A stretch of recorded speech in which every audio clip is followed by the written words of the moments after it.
dernier point sur le burn-out, quels sont les autres acteurs du burn-out autres que la ligne managériale? À qui peut s'adresser quelqu'un qui commence à souffrir de burn-out? À qui il peut s'adresser pour chercher de l'aide?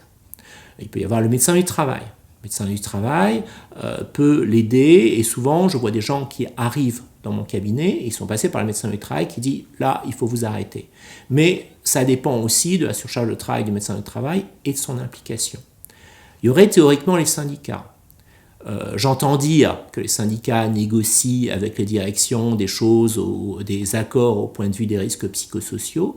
Je dirais franchement que ça fait des années que je travaille avec des gens qui souffrent de burn-out. Je n'ai jamais vu actuellement quelqu'un qui ait été défendu ou qui ait été aidé, qui ait été soutenu par les syndicats. Où sont les syndicats dans ce problème-là, autrement que pour aller négocier avec les directions?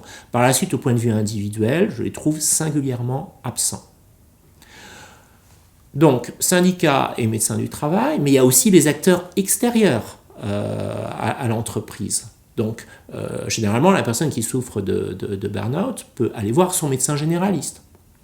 Souvent, nos confrères généralistes sont sensibles à la cause du burn-out et font des arrêts de travail qui sont généralement assez courts, parce qu'ils ont peur peut-être d'être pris en défaut par la sécurité sociale et ils considèrent que c'est suffisant. Encore une fois, la personne souffrant de burn-out, généralement, est résistante à l'arrêt de travail. Mais les généralistes, leur caractéristique, c'est qu'ils font généralement des arrêts de travail assez courts, généralement une semaine. Donc la personne a un arrêt d'une semaine, retourne, rechute, encore un arrêt d'une semaine.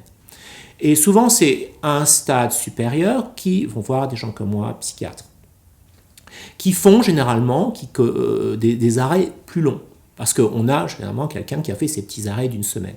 La démarche, en fait, d'aller voir un psychiatre est difficile pour quelqu'un, en fait, en burn-out. Parce qu'il peut avoir encore une petite image, je ne suis pas fou. Là, finalement, c'est la société qui est folle.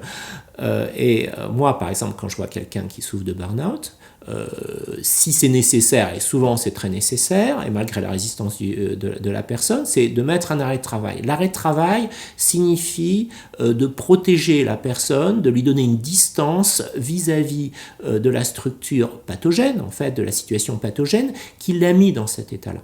Et par la suite, on observe. C'est-à-dire que la mise à distance permet souvent à l'énergie de revenir, mais ça ne se fait pas si vite. Ça ne se fait pas si vite parce que ça s'est développé pendant des mois et quelquefois 1 ou 2 ans, cet état. Et souvent, la personne en burn-out voudrait que ça aille plus vite. Quelquefois, pour que ça aille plus vite, il faut qu'ils acceptent à un moment ou à un autre la prescription d'antidépresseurs, où là, il y a aussi une réticence. Parce que je ne suis pas fou, je ne veux pas prendre... Il y a beaucoup de campagnes critiques contre les psychotropes actuellement, et donc, quelquefois, on ne peut pas aider les gens en burn-out parce qu'on a du mal à leur prescrire. Au bout d'un certain temps, au bout de 3-4 semaines, ils acceptent quand ils voient que finalement, ils ne sont pas mieux.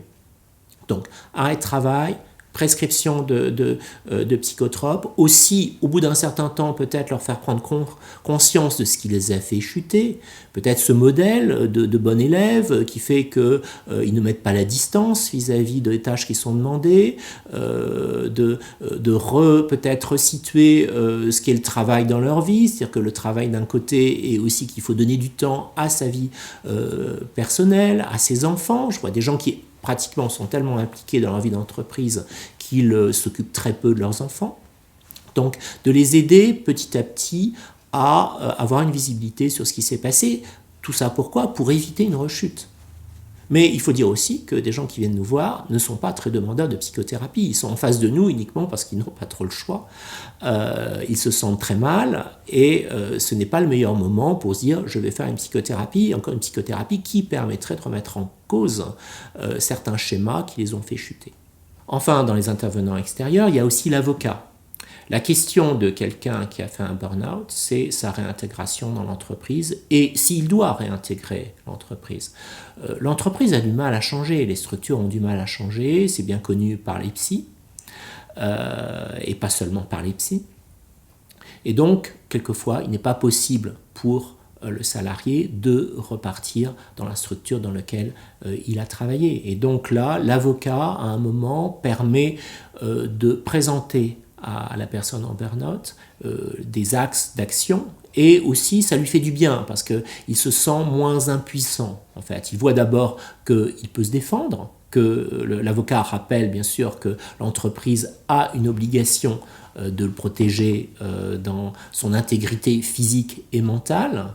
Et aussi, l'avocat fait le point avec la personne en burn-out sur ses possibilités de négociation pour sortir de la structure.